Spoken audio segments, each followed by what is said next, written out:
Hello, my beautiful people. Good morning, good afternoon, good evening. Depends where you are in the world. This is the part 3 for what I was saying in my previous videos. It's just because I decided to finish at least with this topic. I mean, although it's not, you can never finish with it because there's more and more and more you can talk about it.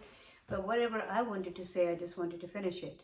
On the other hand, I just didn't want to make the videos too long because you don't like that, right? Anyway, I hope you're happy, healthy, and looking after each other, and your life is life is treating you right, and you're treating the life, respectfully.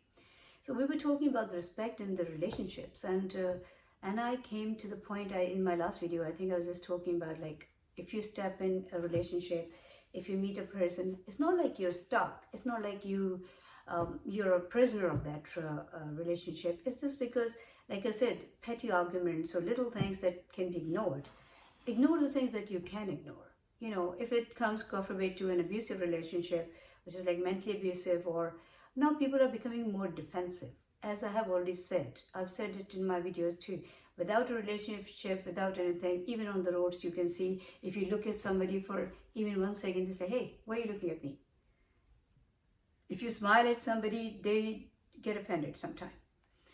If you are in an empty room and you're talking to somebody and then your voice echoes, it, sounds big. So they think like you're raising your voice, and then they say, oh, I'm going to put the phone down at you because you're raising your voice at me. Everything is annoying people. Everything is they're always in a, defense mode. Everything is just telling them, attack back, keep ready, be on alert. So that kind of thing. So with this kind of emotional state, this kind of mental state, obviously the relationships will also get affected, because whatever you're doing outside, no matter how much you mellow down, how much, well, first of all, obviously you can't do it consciously, but if you do, so from work, you've been agitated and irritable and everything. On the roads, you've been irritable. Then when you go home, then your partner, your wife, your husband, they also see a reflection of that, ultimately. Because obviously it's not like you become a new person. No, because this is brewing inside you. This is inside you. And then you take it out on each other, in different ways. Maybe, verbally or with just being picky on little things, and sometimes emotionally you pull away from each other. So there's no closeness in the relationship or in that marriage. So so it's not about fixing the other person. Everybody has to fix themselves. Everybody has to fix themselves. So when you think like the other person is doing something wrong and is irritating you, also see what you were doing. And not only that, but also take the responsibility first that I chose this person.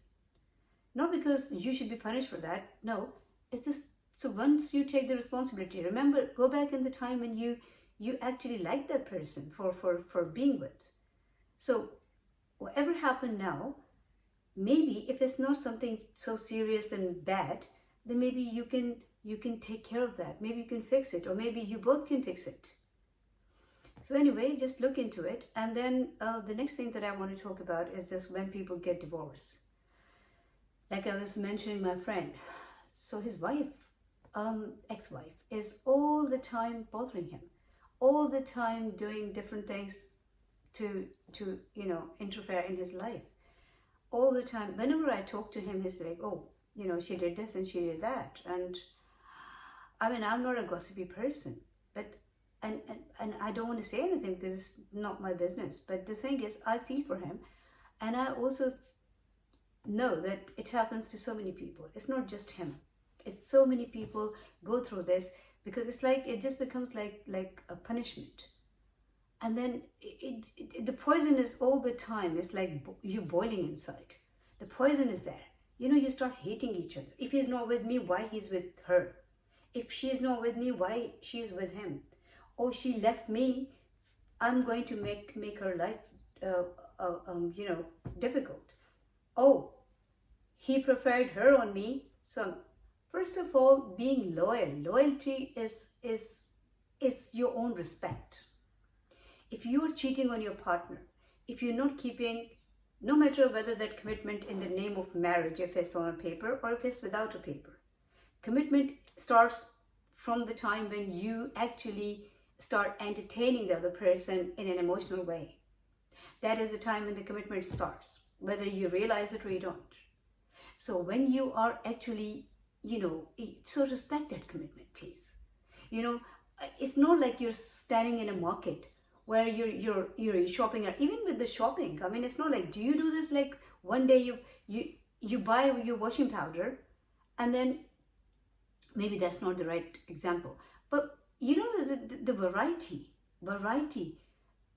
is driving us crazy. And I don't want to drift away from what I was saying. So yes, there are so many people in the world, but every individual, everybody is unique in themselves. You chose this person to be with. And then nobody's perfect, because we're not angels, we're humans. So as I said, I mean, if it's something that you can, overlook, if it's something that you can ignore, because nobody's perfect. We all have good and bad habits. If it's not something that is actually turning into a toxicity, or turning, it's really affecting you in a negative way, then please try to take care of it instead of walking away from that person. You walk away from this person, then what happens? The next person. You need patience. You need patience. And again, I'm not talking about unnecessary compromises. I'm still not saying that if your partner is, God forbid, being physical with you, like beating you up, then you should be with them. No, you should not be with them.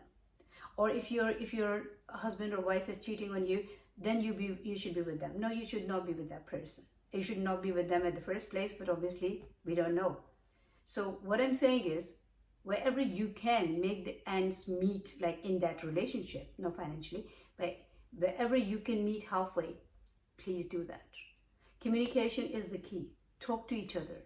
Respect that you just made this decision, and then you wanted to be together. And if little things are happening to upset that, this is life. Not every day is the same. Not every minute is the same. So respecting that fact, just be a little patient, please, because that can save your relationship. That can also save your mental health. That can also save your emotional health. And don't hate your ex, please.